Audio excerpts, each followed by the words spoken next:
Maharashtra జార్ఖండ్లలో assembly ఎన్నికల polling ప్రశాంతంగా కొనసాగుతోంది.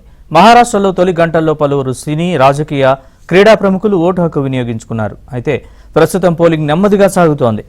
ఉదయం 7 గంటలకు ఓటింగ్ మొదలవగా ఉదయం 11 గంటల ప్రాంతానికి మహారాష్ట్రలో 18.14% పోలింగ్ నమోదైంది. అటు జార్ఖండ్లో 11 గంటల ప్రాంతానికి 31.3% ఓటింగ్ జరిగినట్లు అధికారులు తెలిపారు.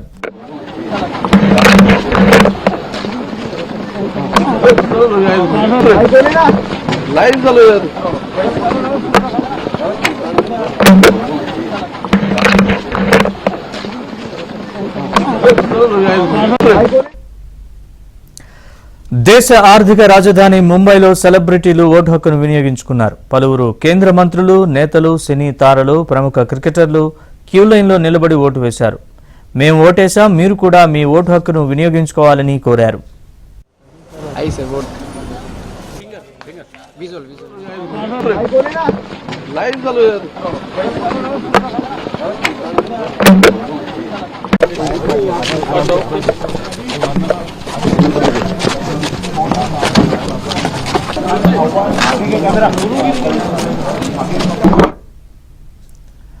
మహారాష్ట్రలో ఒకే విడతలో మొత్తం 288 నియోజకవర్గాలకు అసెంబ్లీ ఎన్నికలు జరుగుతుండగా జార్ఖండ్లో రెండో విడతలో 38 నియోజకవర్గాలకు పోలింగ్ నిర్వహిస్తున్నారు.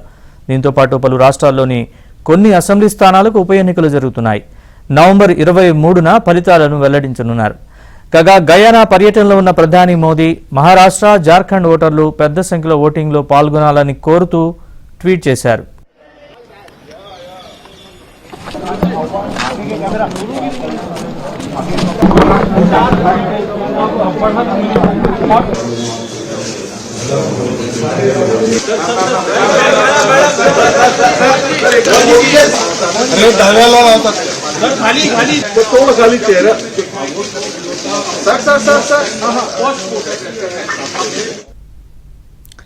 అమరావతి బీజేపీ అభ్యర్థి నవనీత్ రాణా ఓటు వేయడానికి వెళ్లే ముందు తన భర్త రవి రాణాతో కలిసి తమ నివాసంలో ప్రత్యేక పూజలు నిర్వహించారు. అనంతరం నవనీత్, రవి రాణా ఇద్దరూ బైక్పై పోలింగ్ కేంద్రానికి వెళ్లి ఓటు హక్కు వినియోగించుకున్నారు.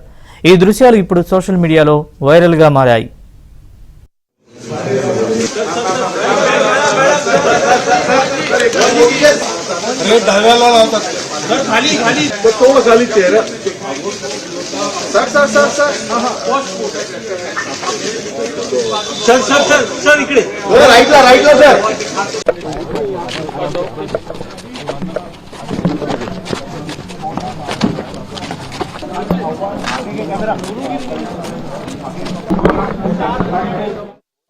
दोनों बाजू में एक बाजू मेरी है, तो मैंने कहा कि मेरा लास्ट का स्पीच आपने देखा होगा, जिसको हम समारोह की सभा बोलते हैं, लास्ट सभा जो हमारे यहाँ होती है।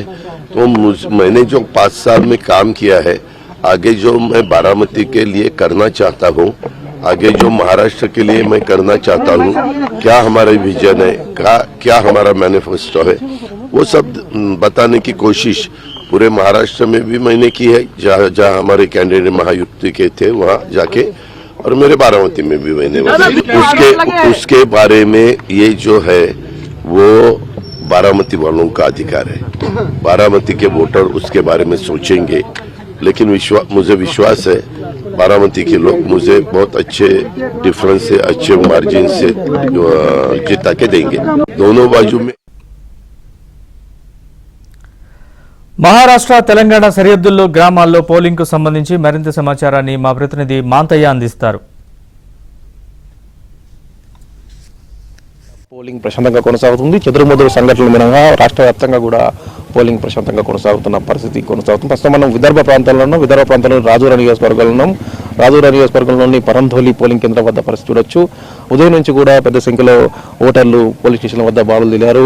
ముఖ్యంగా మహారాష్ట్రకు సంబంధించి ఎన్నికలకు 2 కూటముల మధ్య హోరా పోరు కొనసాగుతుంది. బీజేపీ, అజిత్ పవార్ ఎన్సీపీ, ఏక్నాథ్ షిండే నేతృత్వంలోని మహాయుతి మరో కూటమిగా మహావికాస్ అఘాడీ ఉన్నాయి. కాంగ్రెస్, ఎన్సీపీ, చిలిక వర్గం అయిన శరద్ పవార్ వర్గం, శివసేన, యూబీటీ ఈ రెండు కూటముల మధ్య హోరా పోరు కొనసాగుతుంది. మొత్తం 288 స్థానాలు ఉన్నాయి. ఇందులో 149 స్థానాల్లో బీజేపీ పోటీ చేస్తుంది. మరోవైపు ఏక్నాథ్ షిండే వారి నేతృత్వంలోని శివసేన 81 స్థానాల్లో పోటీలో ఉంది. అజిత్ పవార్ నాయకత్వంలోని ఎన్సీపీ 59 స్థానాల్లో పోటీ చేస్తుంది.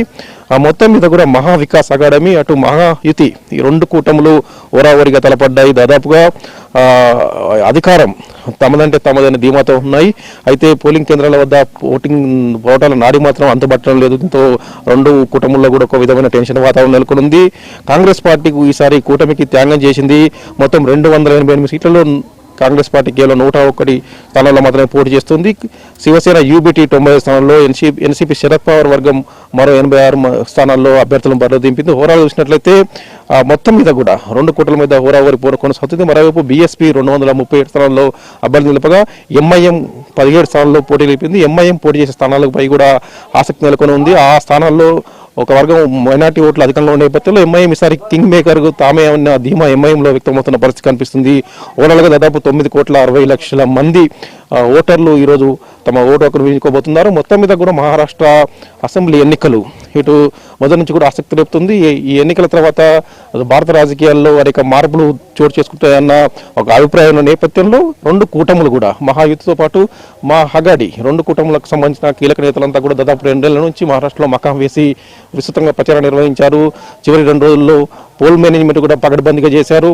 రెండు కూటముల మధ్య ఒక విధమైన అంచనాలు ఉన్నాయి. ఖచ్చితంగా కూడా తిరిగి అధికారులకు వస్తామని చెప్పి కూడా బీజేపీ కూటమి భావిస్తోంది. ఖచ్చితంగా ఈసారి బీజేపీ కూటమికి ఓటమి తప్పదన్న ధీమాతో కాంగ్రెస్ పార్టీ ఉంది.